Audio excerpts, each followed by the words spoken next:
4 o'clock, so we'll call the meeting to order. Was the meeting properly noticed? Yes, it was. Okay, stand and do the Pledge of Allegiance. Pledge allegiance to the flag, of the United States of America, to the republic for which it stands, one nation, under God, indivisible, with liberty and justice for all. Roll call shows Supervisor Baker is excused. Other than that, all members are present. Need a motion to approve the agenda. Gordy, Rocky. Okay, any other discussion on the agenda? If not, all in favor? Any opposed? The agenda is approved. We'll approve the minutes for the June 10th meeting. Need a motion to approve. Supervisor Kabarski and Supervisor Carlson. Any discussion on the minutes? If not, all in favor? All opposed? Minutes are approved. Okay, public participation. Take it as it comes. If there's anybody even signed up. Nobody signed up. Okay, I guess next on the agenda is a presentation on the Clean Water Fund grant opportunity by Tetra Tech.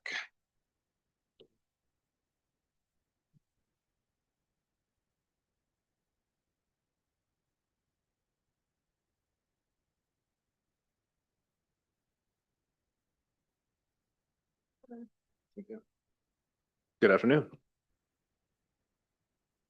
If when you're ready to proceed. Great. Thank you all for having us here tonight.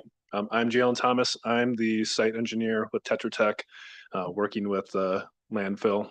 Tonight, I also have Ben Piotr here, who's the certifying engineer of record and the client manager on Tetra Tech's behalf. And I see remotely actually right now, Dr. Ari Kremen's also joining us. He is our PFAS initiative lead and one of our leachate experts on Tetra Tech, and he's worked on other projects with me that have been relevant to this fund in the past and currently. So these are the folks here from Tetra Tech tonight. And if we can go to the next slide, I'll introduce us all to the presentation for the rest of the evening. Try to adjust that just a little bit. There you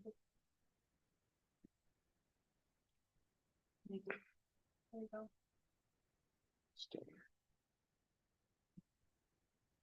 Mr. Chair, I can get over the actual slideshow presentation. I just attached the PDF copy. I can send it over to the clerk. Okay, if that works better.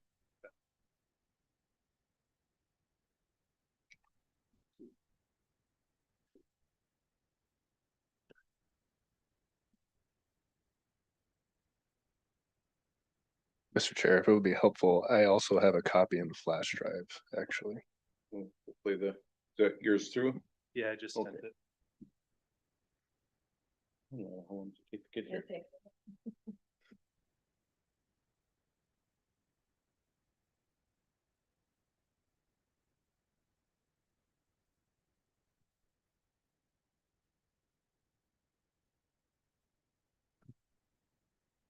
Oh, quietly amongst yourselves.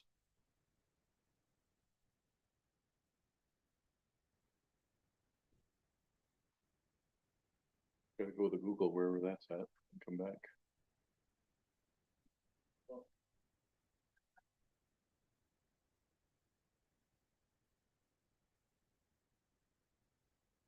Flashlight.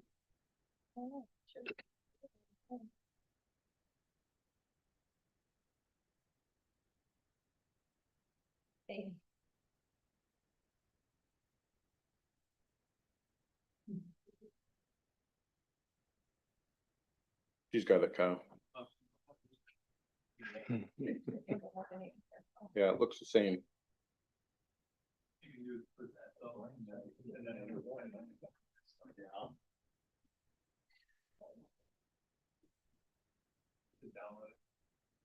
I love it.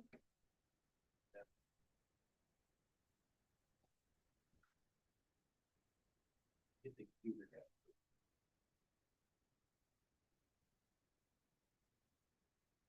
it a couple of clicks now. Not that many times. There you go. Move that Yeah. over there.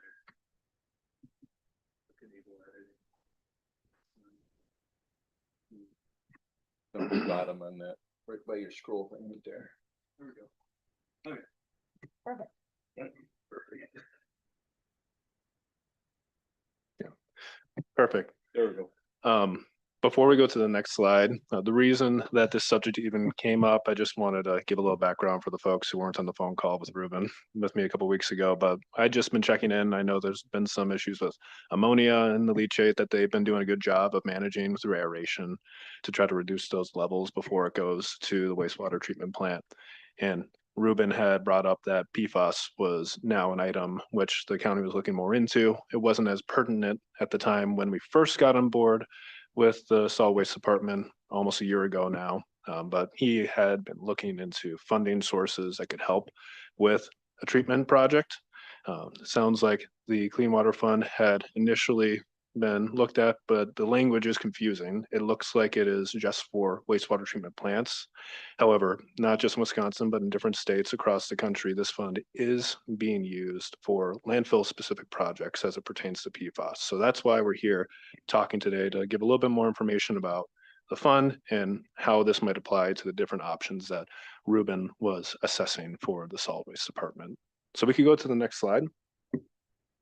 And most of us here, presumably all of us here, know about leachate, so I'll keep this really short, but leachate is stormwater that comes in contact with waste. It then has to be treated as an industrial waste, collected in a leachate collection system, and then historically, the way that we have managed it after it's been collected is either pumping it through force main or hauling it to wastewater treatment plants so that it can be treated offsite by a publicly owned treatment facility or another wastewater treatment plant. Things are starting to change in our industry as we're seeing PFAS regulations evolve. If we can go to the next slide, I'll start going into that. Back in 2022, Administrative Rule WY 2319 was promulgated by the WDNR. This rule gave numeric values that the wastewater industry would need to meet for their discharge from their wastewater facilities after treating all of the sources being sent to them. There are also monitoring requirements that were included in that rule. If you need to look up some of this as well, this is freely available online. Just look up WY 2319. And these monitoring requirements are within the first 2 years of them being issued their new permits, which are just now happening within the last 12 months to wastewater plants around the state. In these first 2 years, they need to take baseline samples for their leachate, specifically for PFAS parameters, PFOA and PFOS, which are the most significant ones that are being looked at on the regulatory side of things. If they find that on the effluent side of their treatment works, they are exceeding the limits, which we'll see in a couple of slides, they must execute a minimization plan in order to get those levels of PFAS below the maximum thresholds. And the first and most preferred approach that the DNR has stated in Rule WY 2319 is to reduce your industrial sources that are coming in. What that means is that in practice, sources such as landfills are first on the chopping block. And we've seen that not just in Wisconsin, but in other states as well, because we know that there's PFAS in landfill leachate. We haven't seen any numbers from many landfills, but there's PFAS in the waste. So presumably there's PFAS in the leachate as well. If we can go to the next slide. These are the parameters or the thresholds, 11 PFOS or 11 parts per trillion for PFOS and 20 or 25 parts per trillion for PFOA, depending on what sort of surface water you're discharging to. Here to the right, these are real leachate samples that were tested from Wisconsin landfills. And these lie at about the median of the sample groups which are available. These are not at the very extreme high, they're not at the very extreme low. These are about right middle of the row. And as you can see, when we're looking at what you might call average leachate, it is far exceeding these just discharge limits that the rule promulgated by the DNR is setting. So this is what's coming into the wastewater plant. That's not what's coming out of it, but these are the concentrations that many landfills are working with. So if we go to the next slide, 2023 and 2024, I won't spend too much time on this. These are the hazardous designations of PFAS by the EPA, the biosolids risk assessment that came out early last year. As the years have gone on, PFAS has become more of an issue and more highly scrutinized as we've been moving towards regulation, which has led us towards what's on the next slide. I'm not sure if everybody in the room is aware of this, but last month, last month was July, the Wisconsin Supreme Court ruled in a case with the Wisconsin Manufacturers and Commerce versus the WDNR that the WDNR now has authority to regulate PFAS as a hazardous substance ahead of any rules being promulgated. Effectively, what that means is that we don't have rules within the solid waste industry and some variability in the rules in the wastewater world of what thresholds PFAS should be contained to, either in waste or in discharges. But the DNR has the ability now to regulate PFAS as a hazardous substance ahead of state and federal rules being promulgated. That makes PFAS no longer an item for a future conversation. It's something that we need to and are talking about today. And there are solutions to this. The Clean Water Fund is one of these solutions that I'd like to talk about from a financial standpoint. So if we can go to the next slide. What the Clean Water Fund is, it's a state revolving fund. We're familiar with state revolving funds, at least some of us are, especially those with a financial background. This is geared specifically for wastewater improvement projects or drinking water improvement projects. The clean water is specifically for the wastewater side of things for improving or establishing new projects that will treat wastewaters. And one of the things that is unique about the Clean Water Fund, it has a carve out for emerging contaminants, being PFAS. The Clean Water Fund provides a low interest loan financing for water quality improvement projects for a 20-year term at a reduced rate from the average market value. This is set by the DNR and it is adjusted by market fluctuations across the years. And there is principal forgiveness available for projects that go through the Clean Water Fund. There are two main pools that we're going to be concerned about when we're thinking about the Clean Water Fund as a solid waste department. That is the general fund and the emerging contaminant fund. We can go to the next slide, please.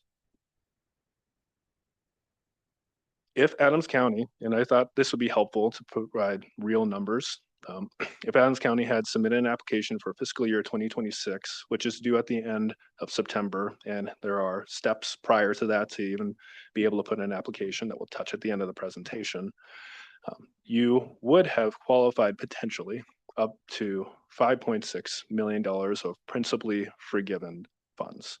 That would have been $2.1 million, up to 15% of the total worth of the project from the general fund based on the locational criteria in Friendship, Wisconsin. All those are set by US Census Bureau data that they publish. And then the other one is $3.5 million from the Emerging Contaminant Fund. Being a PFAS related project, dealing with leachate, as long as the technology is geared at capturing or treating that, it automatically qualifies for principal forgiveness. And it's just a matter of how the parallel cost calculations add up to show what is eligible for funding through this program. And what we've seen very recently on projects here in Wisconsin is projects such as the ones that we may be talking about over the next weeks or months have qualified or have been potentially qualified up to 100% for the entire project for financing through either loans and principal forgiveness. Can we go to the next slide, please? So for the next couple of years, there's some information on this next slide about the funding that's available. Again, $5.6 million is what we would expect Adams County to qualify again in future years, assuming that the criteria stays the same. And the general principal forgiveness and the emerging contaminant principal forgiveness that is remaining in the Clean Water Fund through fiscal year 2027 is 41 million and 5 to 7 million respectively.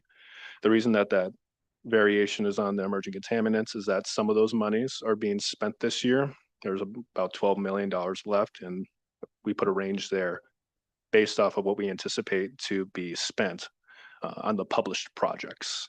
All these projects are available. The DNR publishes them all. And then unused principal forgiveness from previous years from emerging contaminants fund and the general fund are rolled over into future years. And the reason why that's important is because fiscal year 2027 is technically the last year that principal forgiveness will be allocated to the states from the federal government. But the DNR has told me as recently as this week that they're very confident that there will still be funding available in fiscal year 28. But that is outside the intended life cycle of this program.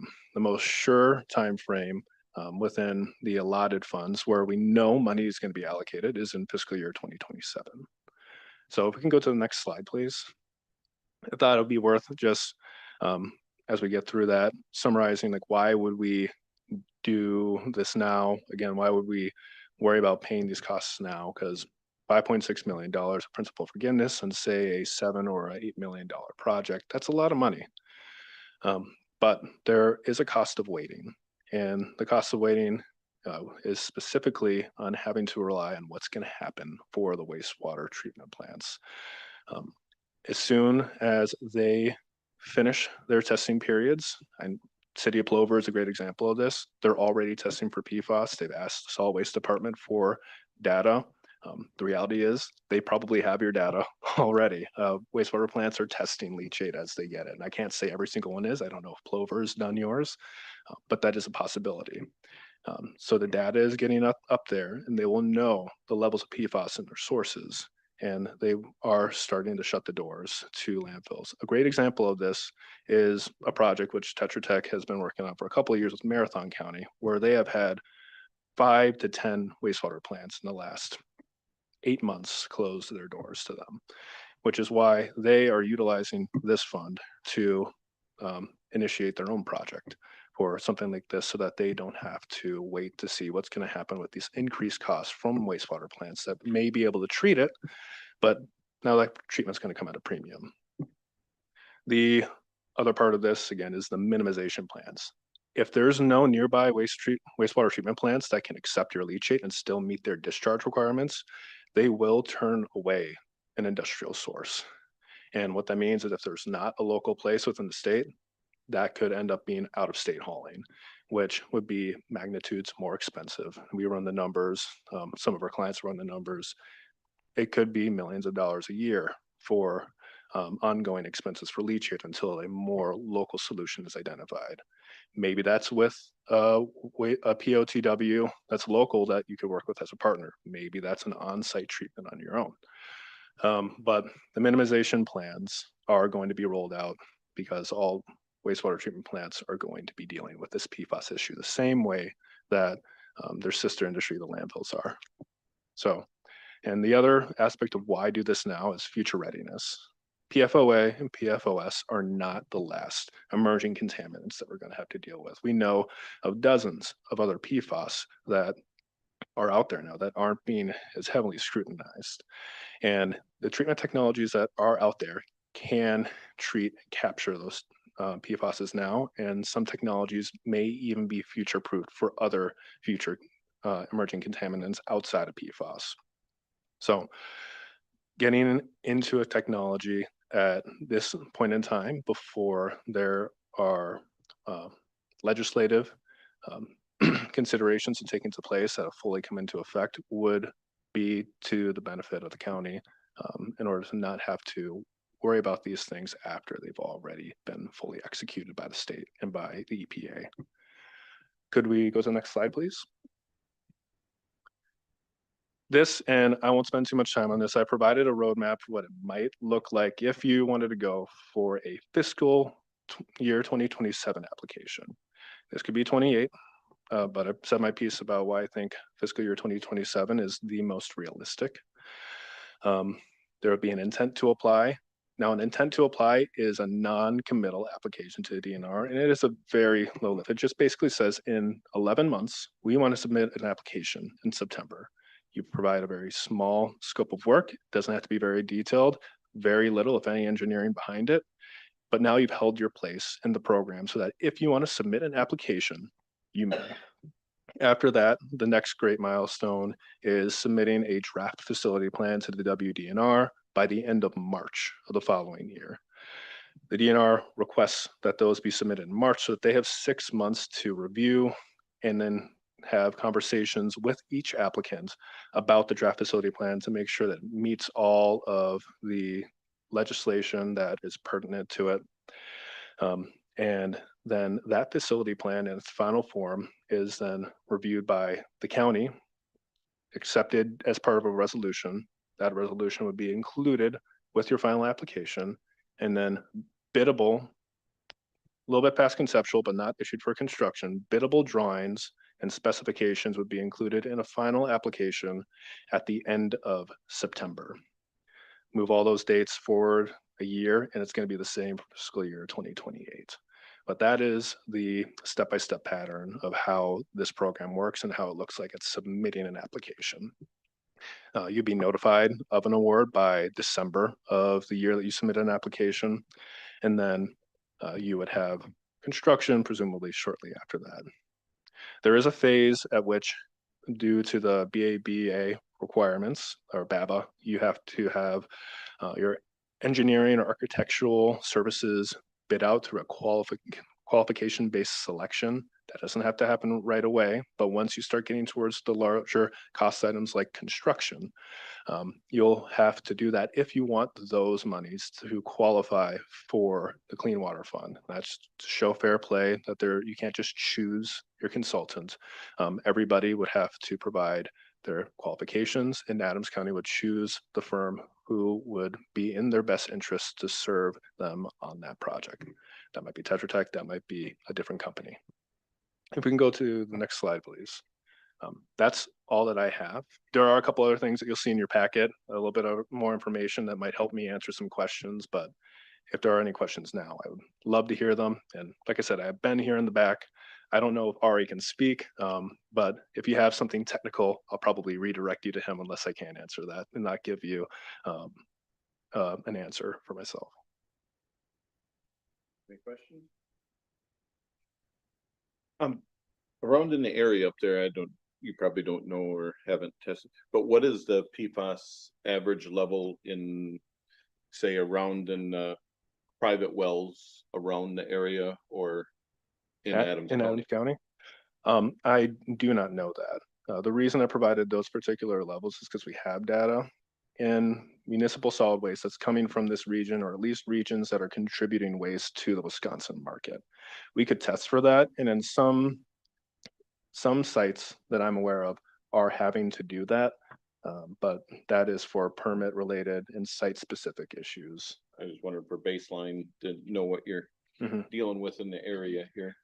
Yeah, the approach in the industry thus far has been to test when needed, and a design of a leachate treatment plant, for example, would be a case where it's needed, because part of that is when data is made available, you may need to make that public, and it is best to coordinate that with the project that is going to treat that liquid as well. Do they know what the main waste that comes in there that contributes to the highest levels of PFAS is there a certain, whether it's plastics or whether it's just household garbage, or what's the biggest culprit for creating PFAS in leachate? Many different wastes. And I don't know if everybody can hear me because I'm facing to the right a little bit, but it's industrial waste, but it's household waste too. I have a rain jacket back there. I don't know necessarily what it's made of, but I know that some rain jackets are lined with PFAS chemicals, or some, it may not be PFOA or PFOS, it could be another one. Ski wax is another one. Baby diapers have it, lipstick, chapstick. PFAS is in more things than most people realize. Your plastic bottle, maybe, I don't know. It might, but PFAS is in quite a bit. So that's one of the challenges. As we all know, landfills are passive receivers of PFAS. Landfills don't generate them. Waste is brought into the landfill and PFAS comes with it. And that's one of the challenges that landfills have in this, is that it's very hard to regulate PFAS for your facility, because you would have to know what's in the waste stream. And even then, what are the economics on that? And how does a landfill want to handle? I don't have the answers. It's different for every single site, but these are all questions that are taken in consideration when we're thinking about this topic. Thank you. Supervisor Pease? I don't sit on this committee regularly, but I do have some questions, if you don't mind. Of course. We're talking about building our own treatment plant here, correct? Potentially, that was one of two options that Ruben said he was considering. And then from the treatment plant, does it just go into a leach pond, or do we then pump it and take it to another treatment plant if it meets the standard at that time? So I'll address the first one first about infiltration. So it wouldn't be leachate. What happens and you are actually thinking along the lines of what reverse osmosis would be. If you're not familiar with it, it's pressure through a membrane, you get treated water on the outside. That could exceed drinking water standards, which would be far below what we see in that administrative rule that I showed earlier. That would be able to be infiltrated through an infiltration basin on site if you are able to maintain that storage and it doesn't discharge off site. If you have a internally draining site, that sort of thing gets into your stormwater permit. And we're exploring those actively, because that's actually what Marathon County, and you can look up their plan, it's posted publicly on their websites. That is what they're doing. Now, your second one was, can we treat and then send it to a wastewater Right. plant? That might be more economical in some situations. For more remote locations, reverse osmosis might be best because the cost of hauling is so high.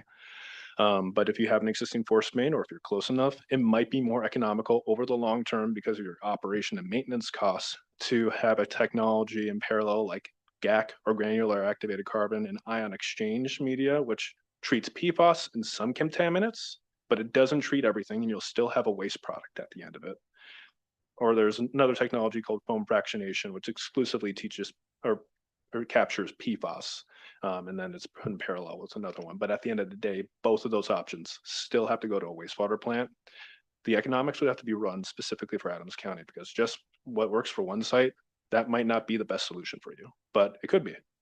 How many gallons are we talking of leachate per year? Yeah. Ruben might be able to answer that better than I do, what your generation rates is. I haven't been able to dig into all that data quite yet. Mr. Chair, if you can give me a minute, I can find that data and I'll be able to share that with you. All right, I'll have one more question. It says 2.1 million is max 15% of qualifying project value. So 2.1, that's only 15% of the project. That's correct. Yes. So that's with the general fund. So 15% of the project for that 2.1 million. That's why I put up to. Now, if the project was to be, the bigger it is, the more principal forgiveness you get through that fund. However, the $3.5 million, that's a block. There's no prorating on that. If your project qualifies for an emerging contaminant principal forgiveness, you can get up to that full amount. It's not dictated by the size of your project. I guess, what are you considering? What is our size? You think 5.6 is going to cover the size of our project, or that's my question, because 15% of that doesn't sound like it could be $10 million if I'm doing my math correctly. Yeah. It would not cover all of it. There would certainly have to be some monies put forward for it. But having a principal, essentially a $5.6 million, let's go on the low side, let's say it's $4 million of loan money put forward towards a project like this is a significant advantage to Adams County. And I'll go back to what I said earlier about these costs are coming.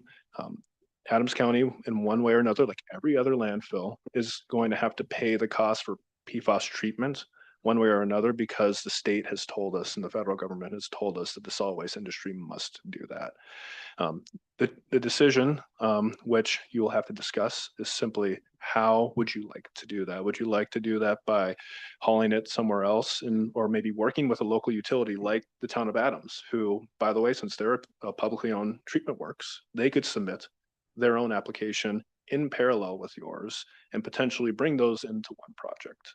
That is a possibility and something that we discussed with the DNR. It didn't work with some relations on some other sites, but that's a possibility.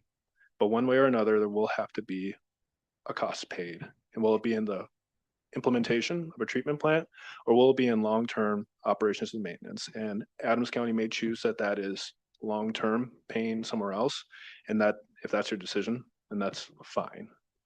But this is an opportunity to do something different than maybe would have been available to the county in the past because of this fund. And that's the only reason that we're here today, is to talk about this as an option.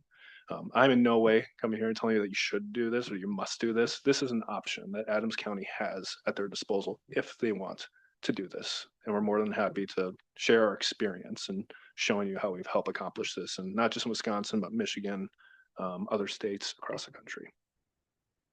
Thank you. Mr. Hart. Rick covered most of the questions. I just have one other question then. If Adams County gets this and we start a project and we get the money, and all of a sudden the DNR or somebody comes up with different standards, how is that going to affect money in that situation? Is Adams County gonna have to put the bill change to the new standard as it's being built? Mhm. Because they're not gonna be grandfathered in at that point. They're gonna have to go by the new standard. Who's picking up the extra tab on changes? Yep, no, that's a great question. And that's where that future proofing section came in. I didn't get explicit into it, but RO, for example, is a great future proofing technology. It takes everything out of the water. The technologies that we look at for landfills in particular have a 10 micron and then a 1 micron filter that it goes through. And through that series, it strips the water of essentially everything below detectable limits. That's not zero, I didn't say zero, but that's below the detectable limit of the equipment which we can measure the parameters that you test in that liquid. So could legislation change? I could give an educated guess that it probably will. I don't know when, but it will. But the technologies that we are looking at are intended not just to serve Adams County today, but they are intended to serve Adams County into the future. And maybe it's not RO, maybe it's the other filtration ones that I talked about. Those are just as well for treating many different contaminants. That goes back to what does your situation tell you? What is best for your facility? So, but short answer, yes, and there are technologies that can help with that. Supervisor Pease. Sorry, one more question based on his. When we, if we do this, because I don't know anything about PFAS, what is there a waste associated with this once we clear the water out? Is there a waste that we have to do something with? Or how does that work? Yeah, and there are some, and I'll give you some, and Ari, I don't know if it's appropriate if he has an opportunity to add to what I have, Mr. Chair. But yes, there'll be wastes with the different alternatives. With GAC or ion exchange, there will be filter media that can be recharged and reused over time, but eventually it's going to have to be disposed of. Just so happens you have a landfill right on your site, and that's a great opportunity while the landfill is active to dispose of it there. And I know the next question is often like, well, what happens with the PFAS that's in it? We have over about 2 decades or just beyond 2 decades of data that shows no significant breakthrough in PFAS once it's been put back into the landfill in the filter material or in reverse osmosis, where it collects a concentrate, the concentrated leachate, all the clean or treated effluent goes to an infiltration basin, and the concentrated leachate comes at a small proportion of say 5 to 5 to 15%. And that could be recycled back into the landfill. In both of those situations with the filter media and the concentrate, we have seen no significant breakthrough in increase in PFAS at multiple sites with different demographics and different conditions. And that's not just Tetra Tech's work, that is work beyond Tetra Tech. Thank you. Any other questions? Mr. Chair. Yes. So I cannot find the totals for 2024. I mean, that would have been the wet season when we had the leachate issue, but for 2023, the year of 2023 was just shy on under 3.1 million gallons. All right. Well, no other questions? Thank you. Thank you for your time.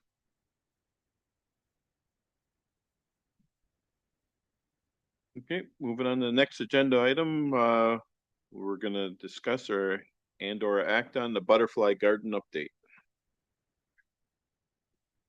Anybody have anything on that? Mr. Chair. Ruben? The butterfly garden wasn't really supposed to be on this part. It's on my site report. So you can just skip that and I'll get to the updates on my site report about the butterfly garden. Okay, what about the DNR fee separated from the gate rate? So obviously, as we were going through a lot of talks about budget and everything, what we have come to notice is that our gate rate that we have for residents, haulers and everything, we have a DNR fee that we are eating in that fee. It is about $13 a ton. So residents are coming across, if they bring in a ton, they are getting the new gate rate will be 85, so it'll be 85, but they're also getting that $13 a ton fee that we are paying. What we are proposing is that we separate that, just like many other landfills, they have the tonnage fee and they also have a environmental fee. We have been discussing and we are working with Paradigm that it can be prorated into our software. So anyone that doesn't come in with a ton, it will just be prorated at the cost to kind of help generate the funds to pay for that DNR fee that we have been paying for all these years. Would that also prorated, I mean, would that come like the tippage fees from the townships also for the tonnage that comes in?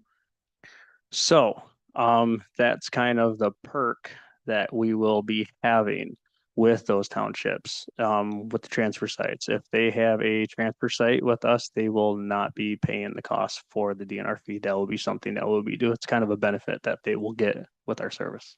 But the haulers that are bringing in there will be surcharged that. Yes, the haulers that are just hauling different municipalities, they will be paying the DNR fee.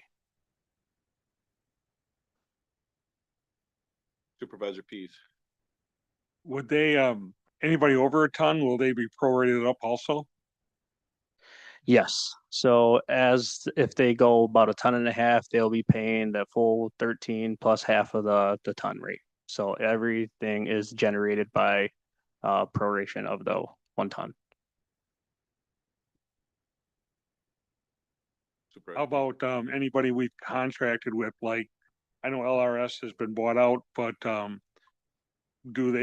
they gonna start paying that rate also? Mr. Chair, that'll be discussed in closed session. Okay. Right. Is this something that we need to act on today or is this just discussion or does discuss or act on? Okay. Yeah. So I guess we're looking for, if there's a motion to approve the environmental fee, that's what we're looking for.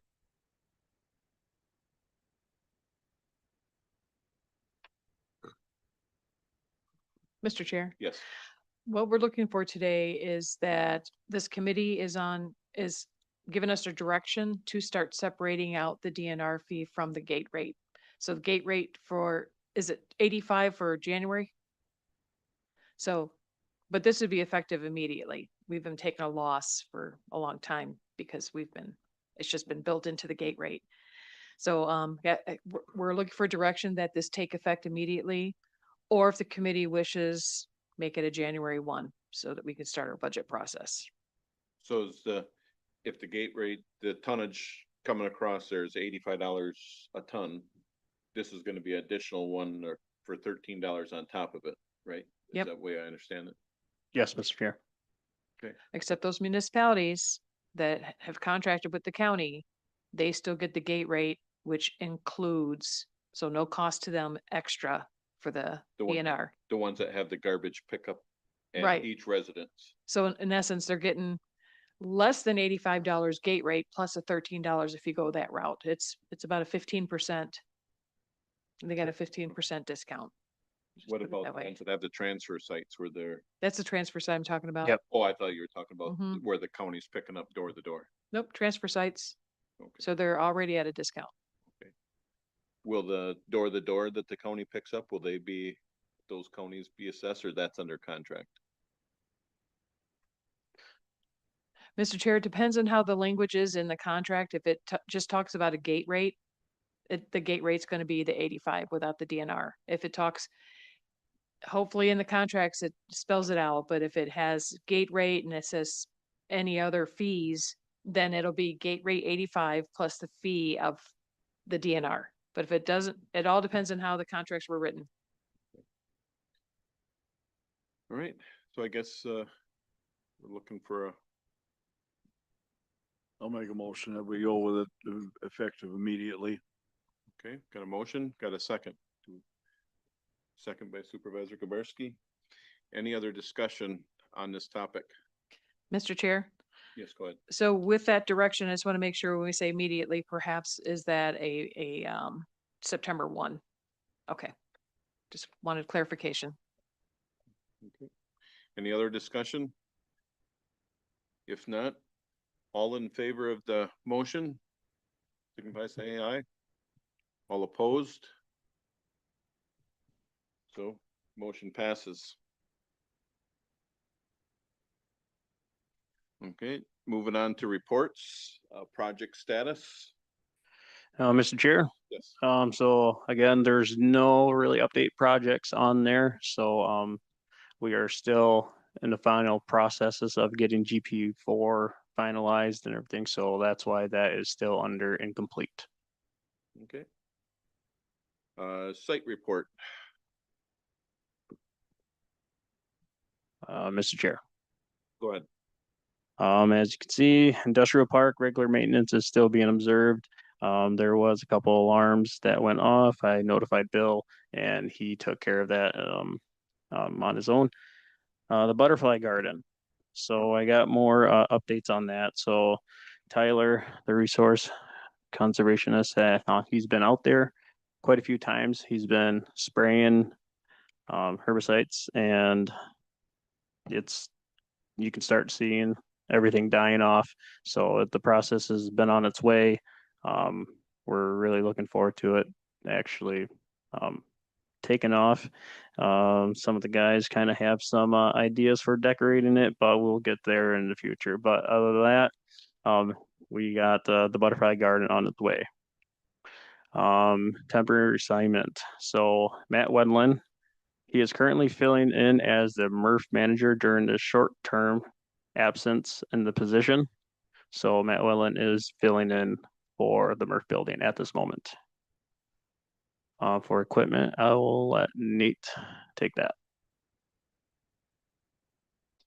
Good evening, Mr. Chair. Good evening, Nate. So not a whole lot has taken place in the last, well, there's been regular maintenance, but not too many breakdowns. 328, our Freightliner, that had to have the radiator replaced. Typical where I've seen all the Freightliners crack the radiator, bottom tank on the one corner. The Eljon had the auto greaser go down. This was not covered under a warranty. But I did get an education on that and it's a fairly simple process to change it out. The powertrain warranty is still active on it, so anything that would happen with the motor, that is still covered under I believe it's a 5 or 10-year program. And the Bomag is gone from making oil in a gearbox to using oil. And it's not leaking externally. We're hoping to have, Miller Brad was actually hoping to have the new pump seals this week. And call and schedule time to come up and put the new pump seals in it under a goodwill policy. But have not really heard anything back from them yet this week. Other than that, we're just been staying on top of regular maintenance. Okay.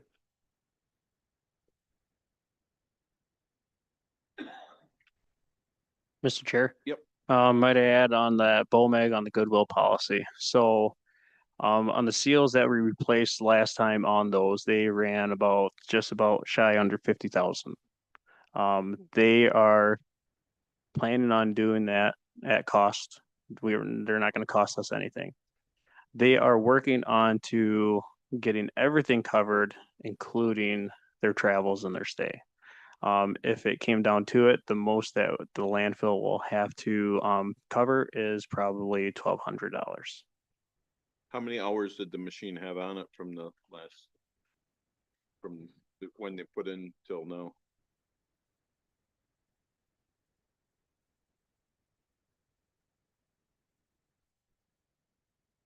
What we're at 8,000 right now, so probably half. So right around 4. So what they're doing now with these new seals, if Nate wants to explain, Nate. He got distracted. Nate. Do you want to explain on how they are fixing the issue with the seals? So the new seals have a different backing plate on them.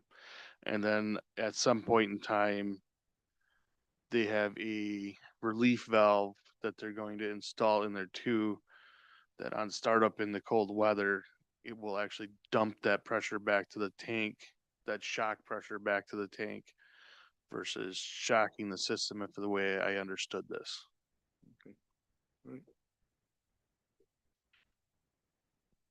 Mr. Chair. Yes. Okay, continue on to the landfill. As I told you prior, I was going to contact LSC to have some demonstration of products that they have to utilize at the landfill. They came out on July 22nd. They came out and they demonstrated how to use their posi shell, which we do have on hand, but they showed us how to do it for a longer term cover. So they demonstrated us into intermediate cover, which could be 6 months and plus coverage without utilizing waste, which will save us on costs on hauling and moving dirt and creating cover and seeding for vegetation. So as you can see some pictures there, that's the area that we demoed. Also, we found out that we can also use it to fight fires in the landfill. We can leave the mixture mixed and it will not harden, and we can leave it there for any emergency fire reasons. So that's another thing that we plan on utilizing as well. If you click the link demo, that's just a quick little video on them spraying the posi shell.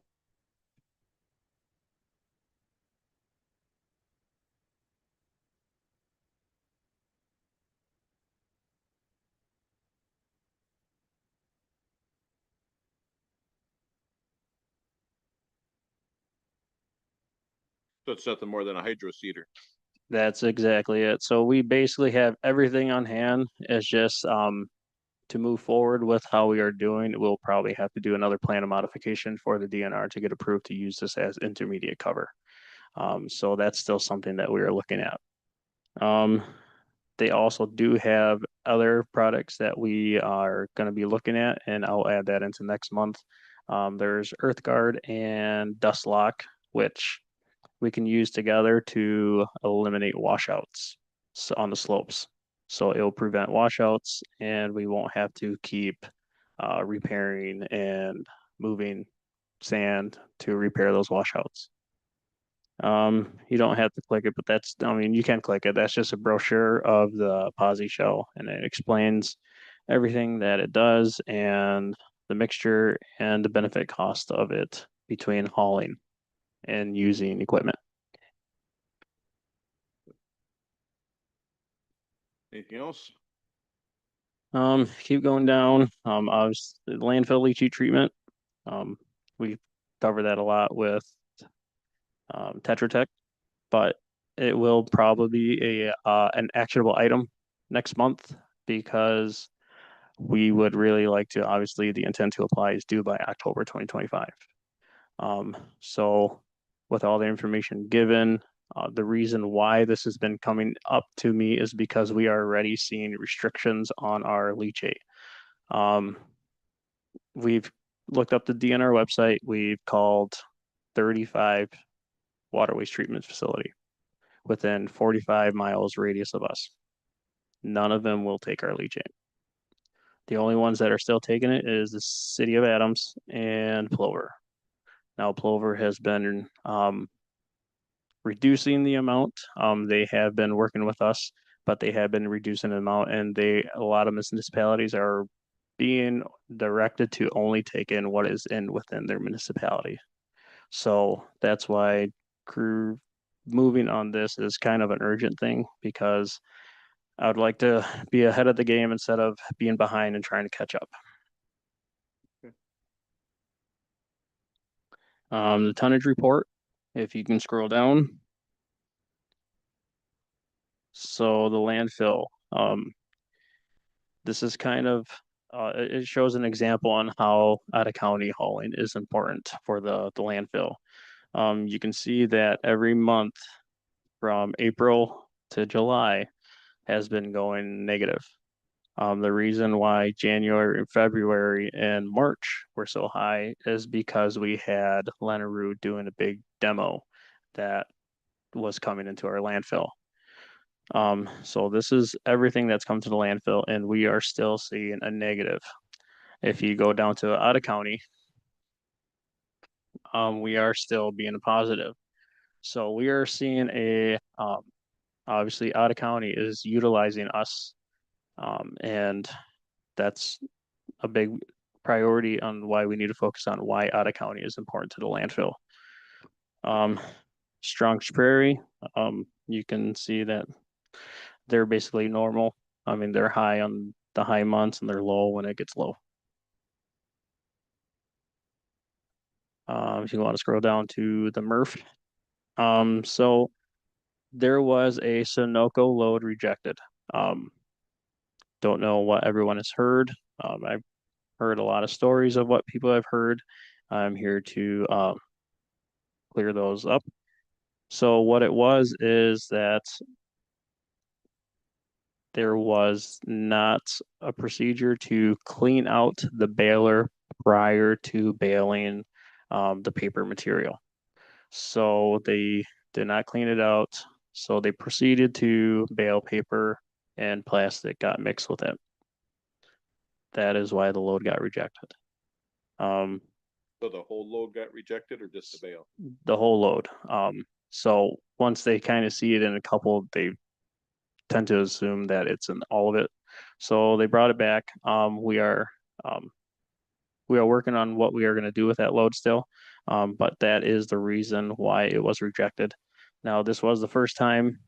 There has been many warnings before because there was cardboard mixed with paper mixed with cardboard. It wasn't the right PO that we're sending, or there was bales that were not bale tight. They were loose, they were ripped, or they were basically bad cardboard that was soiled. So this is the first rejection. We are working on cleaning it up and making sure that they clean the bale before they proceed to moving on to the next material. And does anyone have any questions on their recycling? Nope, doesn't look like it. Well, that will wrap up my site report, Mr. Chair. Thank you. Anything on the financial report? Mr. Chair? Go ahead. Yep. So this is just reporting through July 31st activity. So you're gonna see the current month, the year to date, the amount budgeted, and then the percent budgeted.